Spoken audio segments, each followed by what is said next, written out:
Back to My Garden, episode 82. Welcome to Back to My Garden. Discover your passion for gardening. Here's Dave Ledoux. Do you ever wonder what the hottest trend in gardening is? I think the hottest trend is aquaponics. Can you really grow a massive garden powered by fish? Find out more and discover the secrets to building fish-powered gardens at www.backtomygarden.com/fish. Free report. 99 remarkably clever gardening ideas that you can use immediately. It's a free report, so you get instant access. It's an epic list of tips, hacks, and gardening shortcuts just for you. Check it out at www.backtomygarden.com/clever. Well, good morning, good afternoon, or good evening, depending on where you are in the world when you listen to this. I'm Dave Ledoux, and welcome to another edition of Back to My Garden. Sensational guest for you today, folks. We're going over to London, England. John is a passionate visionary gardener. Today we're going to discuss exotic gardening in cool climates. John is the driving force behind Tropical Britain, a tremendous online nursery for serious plantsmen specializing in the unusual, the rare, and the exotic. This is going to be just fantastic. I got my pen ready to take notes. I want to welcome from near London, England, John Edmiston. Hi, John. Well, hi, Dave. Thank you very much for that extraordinary introduction, and thank you very much for inviting me onto the podcast. There is so much to talk about today. It'll never fit into one episode, but we'll just cram it in. John, I want to get to know you a little better. The listeners want to hear your stories. Can you take a minute or two and just share with us a little bit about your background and how did you get into gardening?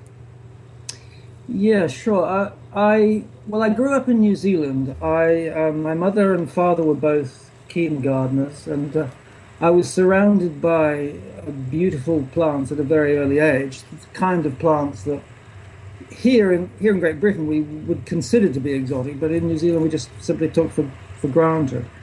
And and also the New Zealand bush, extraordinary plants in the New Zealand bush, which I sort of just couldn't but help but notice. But I didn't really become interested in horticulture until I was about 12. And I was given some succulent cuttings and a cactus by a distant relative.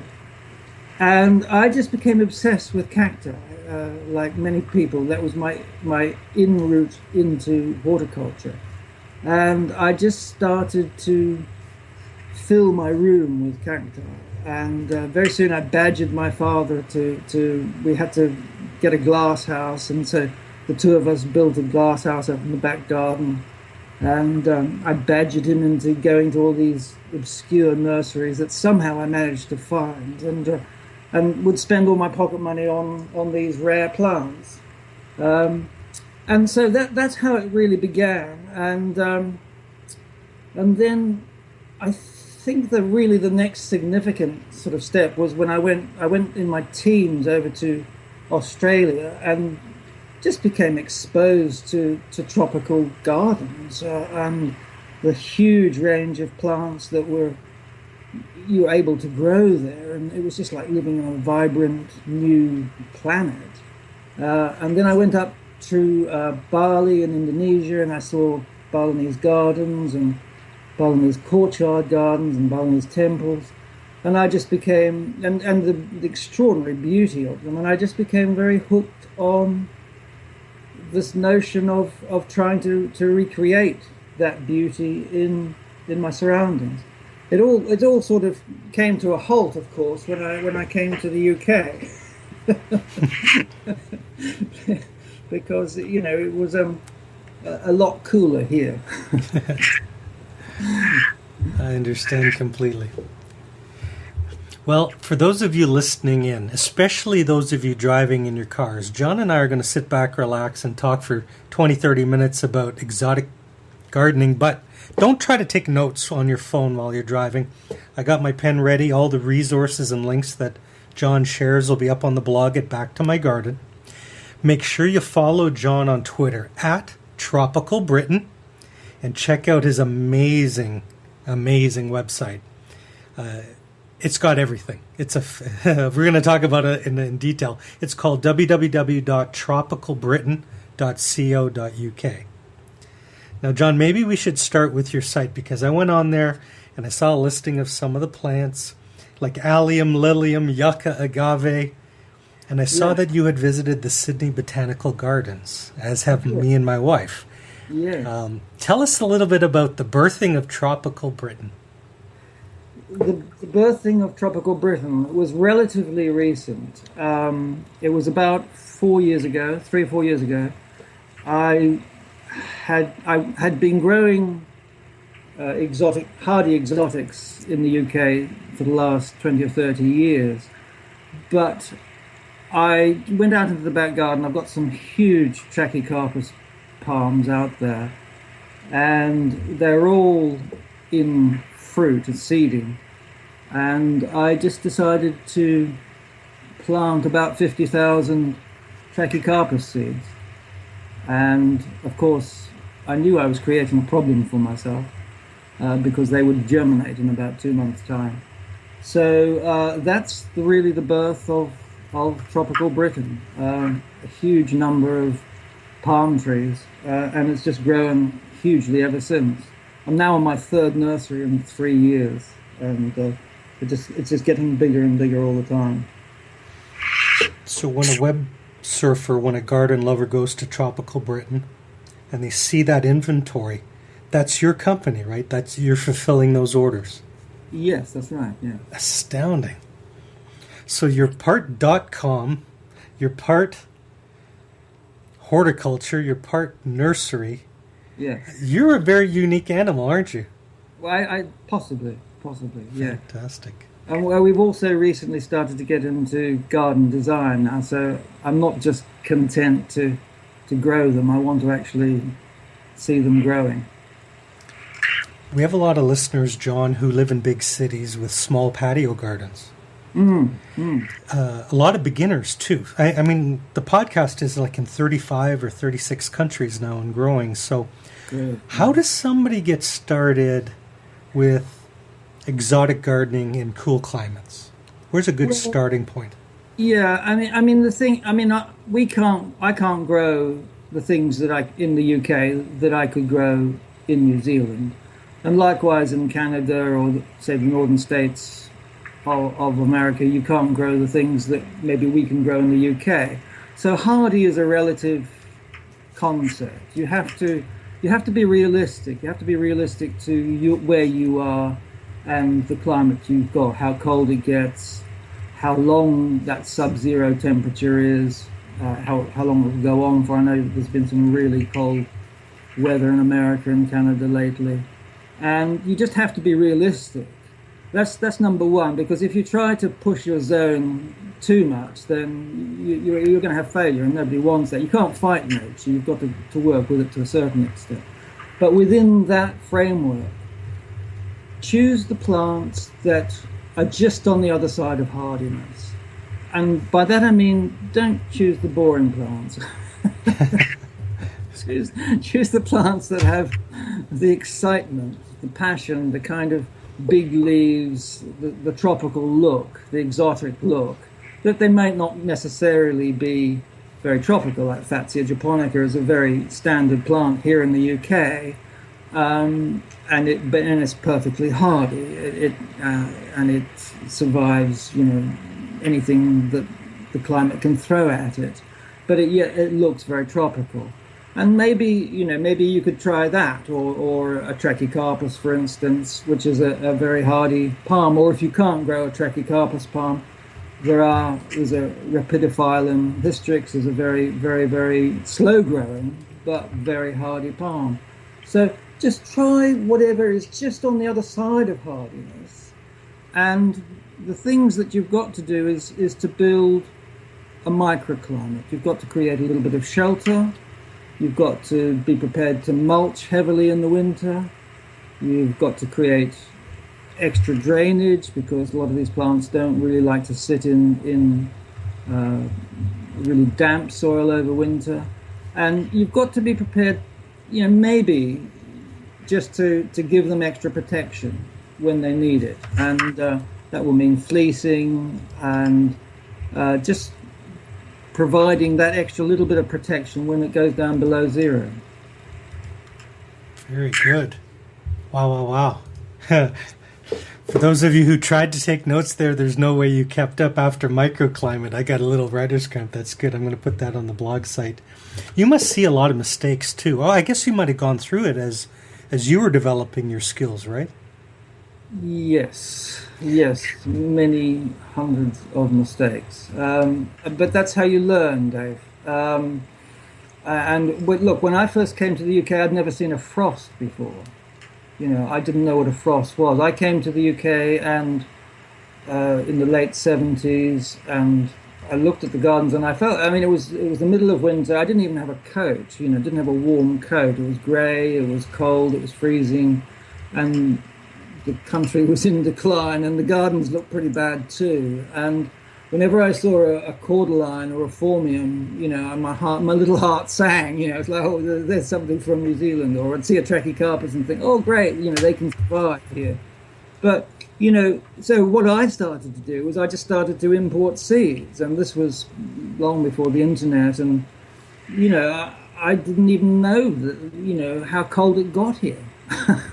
So just about everything I did was a mistake. And you just don't worry about all that. You just go ahead and keep on making mistakes until you get it right. It must be an interesting dilemma, because you've had a series of mild winters, but anyone who's been in England for a while knows the bad one is eventually coming. Yes, absolutely. We had a mild winter last year temperature-wise, but we had about 4 what I would call hurricanes, and I actually had one of my glass houses. It was a 150-foot glass house destroyed by a tornado last year. My palm house. It was my palm house. So it was mild in some respects, but if you've got a 150-foot glass house that got lifted out of the ground, it wasn't quite so much fun. But you just have to take these. The winter before that, we had snow in April, so it's always different. Fantastic. I wanted to ask you, are most of your customers hobby gardeners, or are they garden designers looking for something for clients? I would say most of my customers are probably just ordinary gardeners. Fantastic. Just people who maybe are interested in trying something different. There is a small sort of clique, I suppose you'd call it, of serious exotic gardeners in the UK. But I would say that most of my customers are just ordinary gardeners, and they just want to try something different. I love that, because a lot of my listeners say, what's hot or what's trendy or what's coming in the future. They want to get the edge on their neighbors so they can grow something that their neighbor's never seen before. Do you have a crystal ball? Do you know what the future holds for the trends for next year? Well, I never worry too much about the trends. I don't think exotic gardening is the trend. I think we in the UK there was a sort of a zeitgeist in the 90s for exotic gardening. One or two people started nurseries that started selling palms and exotics, and a lot of people got into exotic gardening at that time. But then and the climate was significantly warmer too at that point. We'd gone at the end of the 80s. It was a lot colder, and then became a lot warmer. And I think that now we've had some colder winters.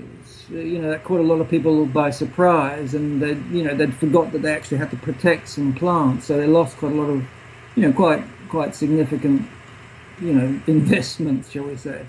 And so I don't know. I think the trend at the moment in the UK is for pollinators, for bee-friendly plants, for butterfly-friendly plants, and that's great, because we all need the pollinators.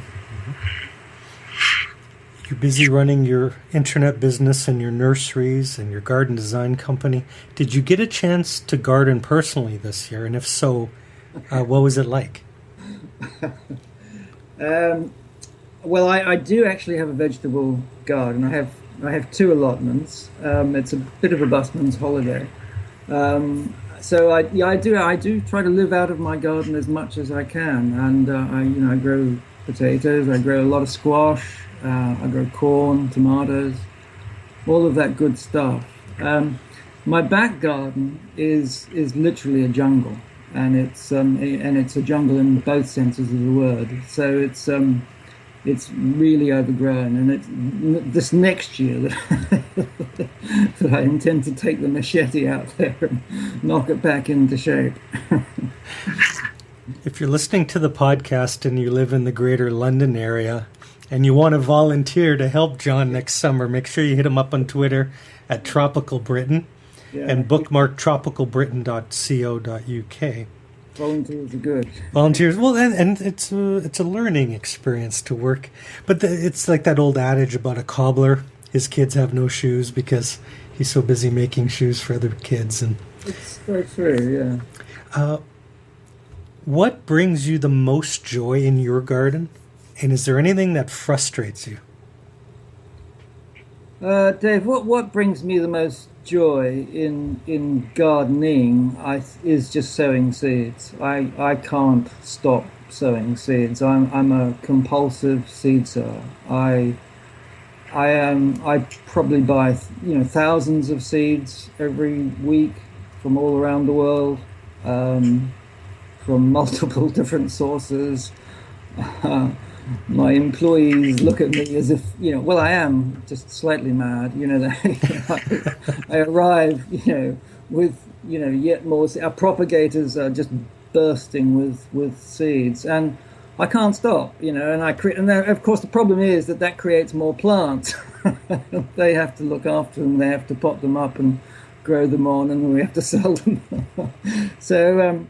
Yeah, I just love that. I love to sow metaphorical seeds too. I want to encourage people to just garden and to have a go at pushing the boundaries of what they think might be possible where they are, and in particular, choose the weird and wonderful. Don't choose the ordinary. Choose something that's exciting to look at. Not too sort of scrubby. Yeah. Well, for those of you listening who have a little patio with 3 pots on it, don't be intimidated when John says he plants 1,000 seeds a week. I mean, you don't run a marathon your first day. For those beginners out there, John, or who are really space dependent, what's a good plant for them to start that's maybe a little bit weird and unusual that might fit a space like a patio garden or a balcony? Yeah. Again, it depends where you are. And, so that it's hard to prescribe. But the plant that I mentioned before, Fatsia japonica, it will go into a pot quite well. A lot of people grow them indoors, in fact, but it's fantastic in a large container. It's obviously grow much bigger in the ground, and it's very hardy. It's very forgiving. It will take shade. Mostly it takes sun. You've just got to do a little bit of research just to see whether you can grow it in your area. I don't know. It's very hard to make a suggestion. For 38 countries, was it, Dave? Yeah, that's true. A lot of them will be, our climate in the UK is similar, I suppose, to, say, Northern California or Oregon, Washington, or British Columbia. I would say that's the kind of, or to some parts of New Zealand or South America or perhaps even South Africa. So that's the kind of climate that we've got, and anything that's, whereas where you are in Ontario, that's more closer to Northern Europe. and I mean we try to sell to Europe as well, but it's definitely a colder climate. My wife has created a container garden that comes in the autumn and stores in the garage as like a roommate, because they're just not going to make it through the winter, but they are spectacular. And what are they? Well, for example, this year we added our first fig tree. Oh, okay. And I'm right, you talked about zone pushing. That's a great phrase. I'm right on that edge. Now, my good friend who lives in the same town as me, his fig is staying out this winter. But his fig is 3, mine is only like 5 months. So we'll learn. I mean, I would be tempted to leave your fig out and maybe just wrap it in fleece. They're pretty tough. Yeah, and it has hardy, that was the selling feature. It's a hardy fig, so I understand. But I mean, aloe vera and agave and yucca, that'll just... Yeah, aloe vera, you haven't got a chance. But there are a lot of very hardy agaves. Agave parii, agave montana. Agave montana might be one you could try out there. It doesn't mind it so wet. What I love about your vision and your passion is you're encouraging gardeners to try. Give it a try. Don't be boring. Try something new. And that's a bit of a slippery slope. It's easy to get addicted to that. You will. Let's take a minute to thank our sponsors and come back and play 5 quick questions. Are you concerned about toxic chemicals, GMOs, and frankenfood? Don't panic. Grow organic. Discover my new resource for organic gardening. Go to www.backtomygarden.com/myorganic. Attention garden lovers. Do you want to save time, save money, and have your most amazing garden ever? Receive free tips, strategies, and gardening techniques from passionate gardeners around the world. Join the VIP club for free today at www.backtomygarden.com/VIP. You definitely will. I glanced at the clock, John. Our time is whipping by. And now's the time in the show where we play a game called 5 Quick Questions. Okay. This is your chance to share your wisdom and experience with novice, beginner, rookie gardeners. Are you ready to play? Okay, yeah. Question number 1. What's the funniest gardening mistake that you've ever made that you're willing to admit to publicly? Oh, God. I don't know. The funniest garden... Oh, okay. Well, when I was about 19, a girl asked me to prune her rose. There's no metaphors here. And it only had about two bits to it. One was dead and one was alive. And I chopped off the the bit that I shouldn't have, and it was more pruned than it intended to be. Very good. So, that was pretty embarrassing. Question 2. What's the best gardening advice that you've ever received? Mulch. Mulch deeply. Mulch everywhere. Keep the roots warm. Do you have a favorite tip around mulch or composting? Just thick mulch. Yeah. And the further, the further towards the poles you are, then the more you need. I mean that's just one. Like I think I said before, that's just one of many things to do to try to keep the plants alive in winter. But I think that's really important. And I mean, you can include it. I mean, we talked about wrapping your fig in fleece. I mean, you could say that's a kind of stem mulching, in a way. It's not just root mulching. You can wrap your stems, and a lot of people keep their hardy bananas alive, their pseudostems alive on the hardy bananas by wrapping them, in leaves and creating a cage around them and with leaves so that the stems keep warm. So. There's mulching and there's mulching.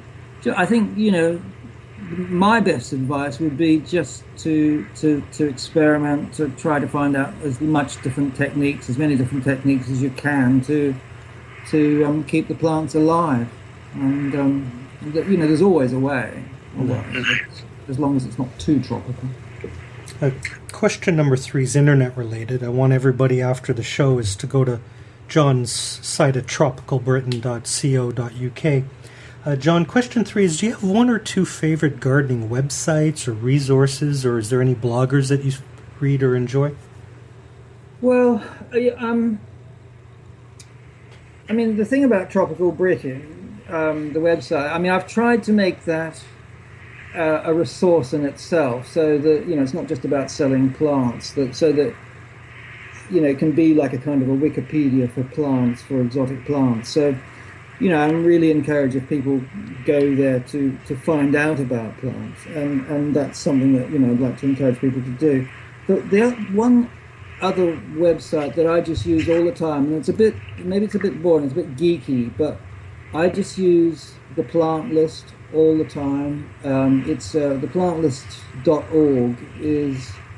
It's a cooperation between Royal Botanical Gardens at Kew and Missouri Botanical Gardens, and it's basically a list, a taxonomically correct list of all the plants in the world, and and they're working on it all the time. So that I just don't like it when things are badly labeled, and so if you buy something and it's got some crazy name, go onto that website and then you can just check if it's the right name or not, and it's just really useful. There's not much there. There's just the name and whether it's a synonym or whether it's the correct name. But I use that all the time, because I have this thing about plants that are not correctly labeled. I understand the Latin. I still find Latin intimidating, and thank goodness for the internet, because it's... Well, you know, Latin just doesn't matter whether you pronounce it right. You know, I just don't think you should worry about whether you make yourself seem foolish. You know, just have a go at it, and somebody, don't worry, somebody will correct you if you get it wrong. That's right. Yeah, there's real plantsmen out there that study this stuff. Yeah. Question 4: do you have a favorite gardening book? Yeah, I have hundreds, but what I just like inspirational books, and one of my great inspirational books it's a book called Tropical Garden Design by Madhe Wijaya, and Madhe Wijaya is an Australian he's sort of the doyen of tropical design, really, and he lives in Bali, and he's taken a Balinese name, and he's very famous, and I had the great privilege of meeting him this year when Tropical Britain co-sponsored the Society of Garden Designers Exotic Conference, and he's just a great character, and he makes the most beautiful gardens. And that particular book, Tropical Garden Design, it's very much a coffee table book. It's just full of beautiful images and of Balinese gardens, Balinese courtyard gardens. You can't grow them if you don't live in the tropics, but to look at, it's extraordinarily inspirational. It's not a book about, you know, growing tropical exotic plants in cold climates at all. There are books like that, but this is just purely a feast for the eyes. It's a wonderful book.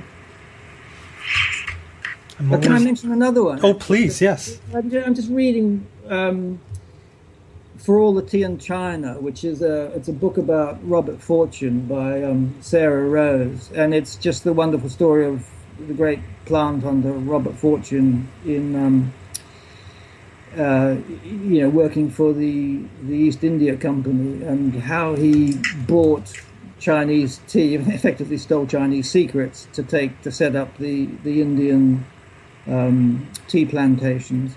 It's a great read, and it's just a very inspirational read. I was explaining this to a friend of mine who's a non-gardener, and he's kind of said, "David, what's wrong with you? You've got this disease about gardening." And yeah, it's there's no cure. No, there's no cure. There's no cure, and why would you want one? I explained to him what a plant hunter was. Like centuries ago, British royalty would send basically Indiana Jones types all over the world to do research on plants, and this was a noble profession. Absolutely, it still is. Yeah, it's just astounding to me. Like, life doesn't have to be lived in a cubicle with a fluorescent bulb, working 45 hours a week slowly dying. There's adventures out there. Yeah, absolutely. There's thousands of adventures. Question number 5 is a fun one. There's no right or wrong answer, but I was curious. Question 5 is there anything that you've never grown that you're slightly obsessing about and maybe want to try an experiment with next year or the season after that? Yeah, well, we've just been talking about plant hunting, so I will be going on an expedition this time next year. I'm not going to tell you where, and I'm not going to tell you what it is I'm going after, but it's a bromeliad, and I think it'll be hardy with a bit of help in the UK. It's not being grown anywhere, I don't think, at all. I don't think it's in cultivation at all. So that's where I'm going to be growing more bromeliads. Fantastic. So you're going to parts unknown to an undisclosed location to get a mysterious. That'll be fantastic. We have to have you back when you return. Well, let's meet again this time next year, and we'll see how I got on. Fantastic. For those of you driving in your car, all the links and resources and books will be up. John's show notes will be at BackToMyGarden.com. Make sure you follow John on Twitter at TropicalBritain. If you have any ideas or questions, is it okay if they send you a request, John? Yes, within reason. Yeah, my time is constrained, but I'm always happy to help. Even better, write him a letter and pop it in the mail. Post it to him. If I don't get back to you straight away, it doesn't mean to say I haven't forgotten you. I want to encourage everybody to have a go at exotic gardening, even if you live under snow. And so of course I'll get back to you. My time is really under constraint, but I'll do my best. And next year, forget it, John's going to be in a part of the world that has no Twitter, and then he's going to be bringing back secrets. I assume you're going to have like a launch if it's successful, or a press release? No, I just put those seeds into my propagator and see what comes up, and then a few years later you'll be able to buy them. I love it. Fantastic. John, you've been an incredible guest. The time has flown by. I took about a third of a page of notes. I want to give you the last word to the listeners. Can you leave us with either a pearl of wisdom or a note of encouragement? Just do it. Just do it. Follow your passion, follow your vision, follow your heart. And also be kind. Be kind. I was given a cactus, and it opened up a door. And so if you've got there's a young person in your life or a neighbor or something like that, give them a plant and see what they do with it. Give them a packet of seeds, see what they do with it. Wow. I love it. John, you've been a tremendous guest. Thank you so much for being on the show. Thank you, Dave. Thank you very much indeed.